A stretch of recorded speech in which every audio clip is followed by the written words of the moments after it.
Olá, humano! Bem-vindo a mais um vídeo do nosso curso de Python 3. Nessa aula a gente vai estar vendo uma função muito importante, principalmente quando a gente estiver usando o for. E essa função é a função range.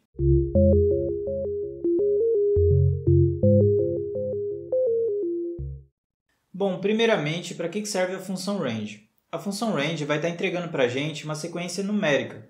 Mas não é qualquer sequência numérica, é uma sequência de números inteiros. Inteiros são aqueles números que não têm valor significativo após a vírgula, não tem nenhuma informação após a vírgula. Então, 1, 2, 3, menos 1, menos 2, menos 3, o zero, inclusive, é um inteiro.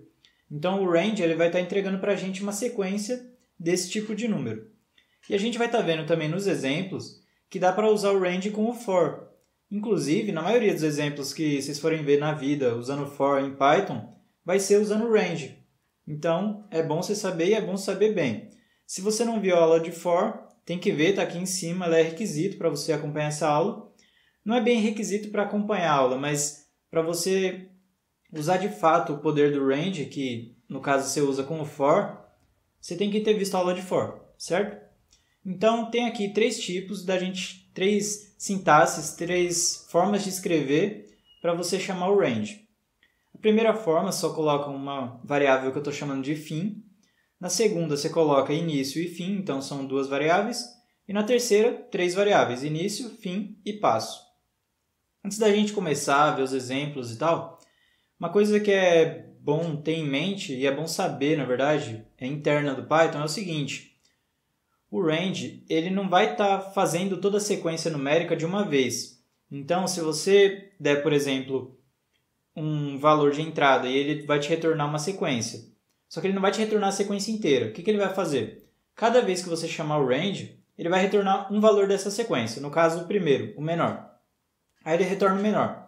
Aí se chamou o range de novo, ele vai retornar o segundo menor. E assim por diante. Então, ele retorna valores sob demanda. E claro, quando você chegar no final, ele já retornou o último. Se você chamar ele de novo, ele não retorna mais nada. Então, é assim que ele funciona, é sob demanda. Ele não faz de uma vez a sequência, ele vai fazendo de um em um cada vez que você chama ele. E aí por isso também já fica a dica do porquê que ele é útil com o for. O for é uma repetição, e aí se você colocar ele no for, cada vez que o for for executado, ele vai estar chamando o range. Então, daqui a pouco a gente vai ver mais claramente, mas ele é muito útil com o for também. Bom, vamos começar aqui com o caso mais simples do range, que é passando só um parâmetro. Esse parâmetro, que eu estou chamando de fim, ele tem que ser um inteiro. Então, se você passar um fim igual a 10, o que o range vai estar entendendo? Ele vai estar entendendo que você está pedindo uma sequência de 0 a 9. Isso, não é de 0 a 10. É de 0 a n-1. Então, se você passou n, ele vai entender que é de 0 a n-1. Certo? Isso tem a ver com o fato dele começar do zero. Então, aqui, ó, se a gente faz range 10, o que a gente está pedindo? Uma sequência de 0 a 9. No entanto, a gente pode ver que, assim, não mostra a sequência. E por que não mostra a sequência? Não mostra porque esse valor que está aparecendo aqui, falando que é um range de 0 a 10, ele não é do Python, ele é dessa ferramenta que eu estou usando, que é o Jupyter Notebook. Então, o range não está sendo chamado. Lembra que eu falei que ele trabalha sob demanda? Então, ele não está sendo chamado. E aí, se a gente quiser ver o que tem dentro do range, a gente precisa converter ele para uma lista. E a gente faz isso usando o list. Então, aqui embaixo, ó, eu tenho um list de range igual a 10. Range 10. E aí, o que ele mostra? O Jupyter, ele mostra que a gente tem realmente uma lista indo de 0 a 9, como eu tinha dito. Então, é muito importante você lembrar, primeiro, que o range ele trabalha sob demanda, e segundo, que ele nunca vai até o fim exatamente, ele vai até o fim menos 1, certo? Então vamos lá, como foi dito no início aqui, ó, o for e o range eles trabalham muito bem juntos. Por que isso acontece? Porque o for ele vai ficar repetindo a coisa e a cada interação você pode estar chamando o range. Então vamos ver um exemplo aqui. Se a gente fizer for i in range 10, ou seja, eu quero que uma variável i ela vá assumindo os valores de range 10. Só que o range ele não entrega a sequência de uma vez. Então, cada vez que eu chamar ele, ele vai entregar um valor da sequência, certo? Então, no caso, o i vai começar... Aqui eu estou só imprimindo, né, o valor do i. E começa de 0 e vai até o 9. Então, ele vai assumindo todos os valores da sequência. 1 por vez. Por quê? Porque o range trabalha sob demanda e entrega um valor por vez, um valor apenas. Agora a gente entra na segunda forma de usar o range, que é com 2 parâmetros. Eu estou chamando aqui esses 2 parâmetros de início e fim. O fim é aquele mesmo do anterior. E aí, por que é útil você ter um início também, além do fim? Porque nem sempre você quer começar do zero. Você pode estar querendo fazer uma sequência de inteiros que não comece do zero. Então a gente pode estar fazendo isso usando essa forma do range. Vamos ver um exemplo aqui. Eu estou de novo fazendo um list aqui, né, para converter esse range para uma lista, para poder visualizar o que está dentro dele. E no início aqui eu estou passando um início igual a 5 e um fim igual a 10. Então o que ele vai fazer? O que a gente espera que ele faça? Que ele comece no 5 e vá até o 10? Não, vai até o 10 menos 1. Então ele vai de 5 a 9, que nem a gente pode ver aqui. E repara uma coisa interessante. Aquela primeira forma que eu mostrei, que era só com o fim, só com um parâmetro de entrada, ela é um caso particular desse aqui que eu estou mostrando agora, desse caso que eu estou mostrando. Por quê? Se a gente colocar o início igual a 0, então aqui, ó, o início igual a 0, o que a gente vai ter? A gente vai ter exatamente o caso que a gente só tinha quando só tinha uma entrada, que seria o parâmetro fim, que eu estou chamando de fim. Então vamos ver aqui, ó, uma forma de a gente ver que isso de fato acontece. Se a gente fizer range 10, ou seja, aqui é usando aquela primeira forma que eu mostrei, só com o fim. E aí a gente compara, isso aqui é igual ao quê? Range de 0 a 10. Ou seja, coloca o início como 0 e vai até 9. Então aqui está pedindo uma sequência de 0 a 9, uma sequência de 0 a 9. Esses caras são iguais? True, verdadeiro, eles são iguais. Então você vê que o primeiro caso é um caso particular do segundo. Agora que a gente tem, além do fim, o início também, faz sentido estar usando valores negativos na entrada. Por quê? Porque inteiros não são só positivos, eles podem ser negativos também. Então aqui no caso de um range que vai de menos 3 a 4 menos 1, ou seja, ele começa em menos 3 e vai até 3, que é 4 menos 1.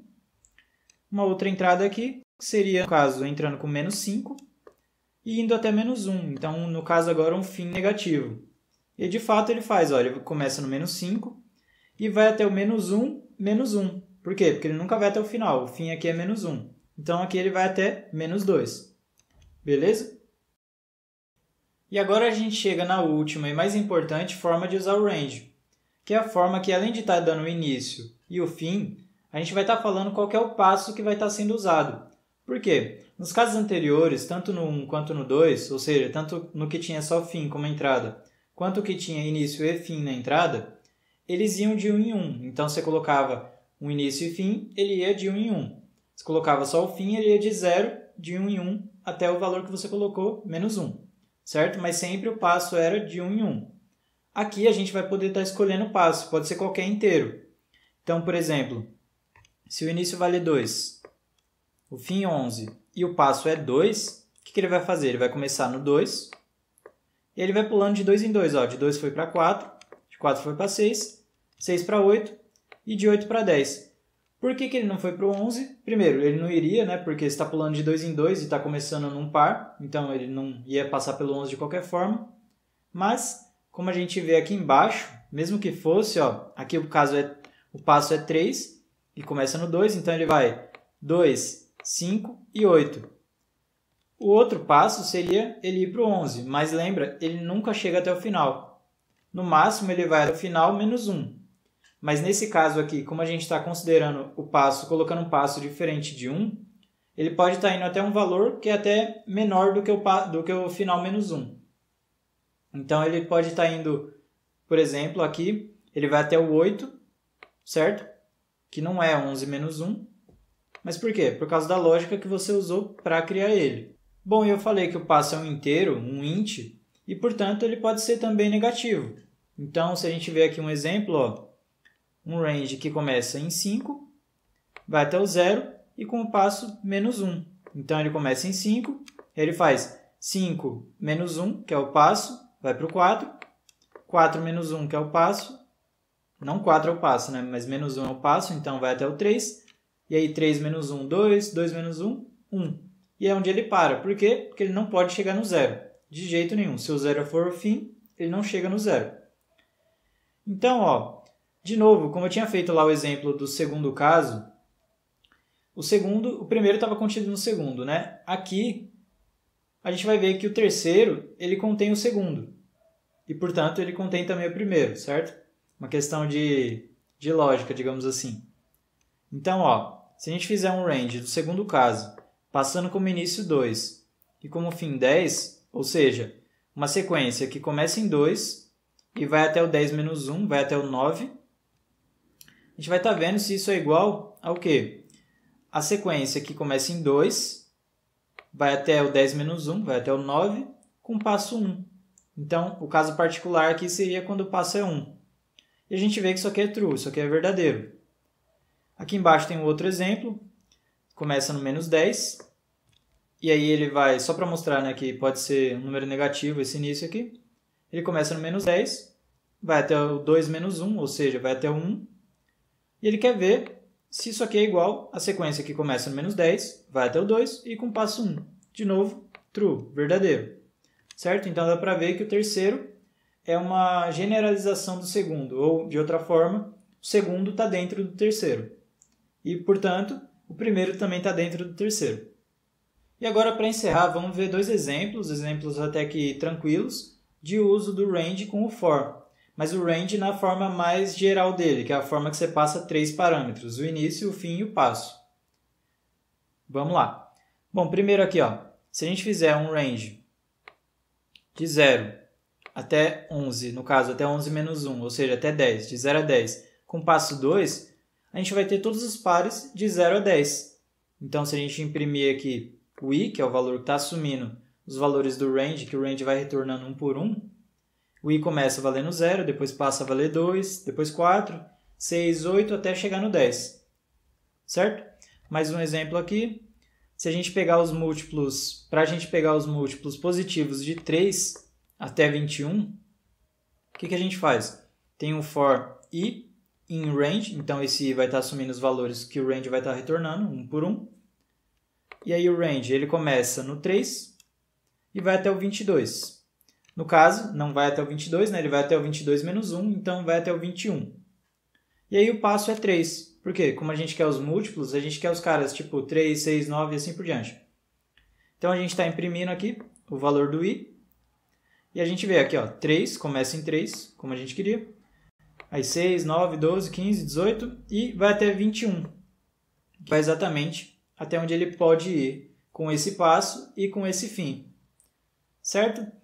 Bom, as possibilidades de usar o range nessa forma mais geral, principalmente, são enormes. Dá para você fazer bastante coisa legal.